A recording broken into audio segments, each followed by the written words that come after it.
Inilah sisa-sisa yang tersumbat di dalam paip rumah saya. Dikeluarkan menggunakan water jet dan juga set untuk mengorek sumbat di rumah saya. Yang penting, pertama air dipasangkan kepada water jet. Kemudian ini adalah untuk pengorek sumbat lah. Ini bila dia beli beg kuning, kita masukkan ke dalam lubang. Tapi masa ni jangan on power lagi. Kita masukkan dalam lubang tu. Kita buka air. Kita on power.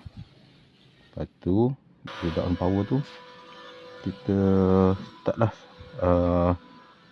menjolok. Masa ni air sudah ada.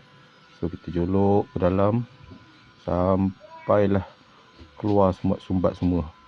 So, kita jolok pelan-pelan. Kalau ada sumbat, kita tarik belakang, ke depan belakang. Sampailah ke penghujung.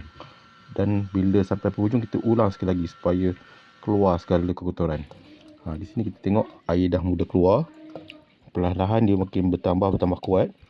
So selepas air semua dah keluar, kita kena ambil lah kotoran-kotoran yang mendap di kawasan tadahan air ni.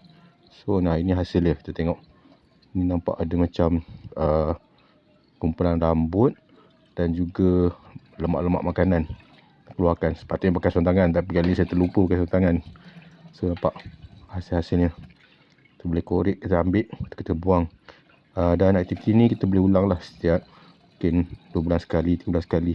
Tengok air sudah makin laju nampak bandingkan sebelumnya. Boleh tengok beg kuning.